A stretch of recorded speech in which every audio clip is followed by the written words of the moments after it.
മകളെ റാത്തല്ല എന്താ പറയുക ഈ ഫാൻ ഇതാ മര്യാദ ഇപ്പോൾ പകൽ തിരിയില്ല. സത്യം പറഞ്ഞാൽ എൻ്റെ നാട്ടിലൊരവസ്ഥ വല്ലാത്തൊരവസ്ഥ. കാരണം എന്താ വെച്ചാൽ പണ്ട് വൈലത്തൂർ KCBൻ്റെ കീഴിലായിരുന്നു നമ്മളെ ഈ പൊന്മുണ്ടത്തിന് ഇപ്പുറത്തേക്ക് നിരാല ഭാഗങ്ങളിൽ അപൂർവമായിട്ട് കറണ്ട് പോക്കുള്ളായിരുന്നു. ഇപ്പോൾ ഇതാ നിരാല ഭാഗത്തേക്ക് ഫുള്ള് ഇന്നലെ ഇപ്പോൾ ഫുൾ ടൈം പോയി. ഇന്നലെ പള്ളിക്ക് ആൾക്കാർ ഭയങ്കര പരാതിയാണ്.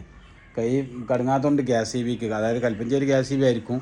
അപ്പോൾ കൽപ്പഞ്ചേരി KCBക്ക് മാറിയ ദിവസം എന്നും നിത്യേന കറണ്ട് പോക്കും നിത്യേന വർക്ക് എടുക്കലുമാണ്. സംഭവം നിങ്ങൾക്ക് ഒരുപാട് പ്രശ്നങ്ങളുണ്ടാകും. പക്ഷേ നിങ്ങൾ ഒരു ദിവസം കുറച്ച് ആളെ പുറത്തുനിന്ന് ഇറക്കിയിട്ട് എന്ത് ചെയ്യും, ഒറ്റ ദിവസം കട്ടാക്കിയിട്ട് മൊത്തത്തിൽ വർക്ക് തീർക്കി. എന്നും ഒരു മേഖലയ്ക്ക് വർക്ക് ചെയ്യാൻ വേണ്ടിയിട്ട് നിത്യേന ഞങ്ങൾ ഇങ്ങനെ കറണ്ട് ഇല്ലാതാക്കിയാൽ ഒന്നാമത് കുട്ടികൾക്ക് ചൂടാണ്, രണ്ടാമത് പല സ്ഥലത്തും വാർപ്പ് വെൽഡിങ് കാര്യങ്ങൾ അത് ഇത് പണി ഒക്കെ നടക്കുന്നുണ്ട്.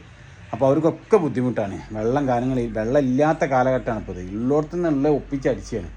അപ്പോൾ അതിനൊക്കെ കറണ്ടും കാര്യങ്ങളും വേണം. വണ്ടികളിൽ നിന്ന് മേലൊക്കെ അടിച്ചുന്ന ആൾക്കാരിന് ഒരുപാട് പ്രയാസങ്ങൾ നേരിടുന്നുണ്ട്. അപ്പോൾ നിങ്ങൾ കൽപ്പഞ്ചേരി KCBനെ ഒന്നുകിൽ നിങ്ങൾ വൈലത്തൂർക്ക് മാറ്റി തന്നാൽ പഴയ പോലെ തന്നെ ഞങ്ങൾ ആക്കി തന്നാൽ എന്നാലും വേണ്ടിയില്ല. അല്ലെങ്കിൽ നിങ്ങൾ എന്ത് ചെയ്യും, ഇത് നല്ല നേരം വണ്ണം കൊണ്ടെടുക്കാൻ പറ്റുന്ന ഒരാളെ ഏൽപ്പിച്ച്. കാരണം അത് കഴിയണില്ല മക്കളെ. ഞാൻ നിവർത്തികേടുകൊണ്ട് നമ്മൾ പറയട്ടോ, നോക്കാം, നിവർത്തികേടുകൊണ്ട് പറയണേ.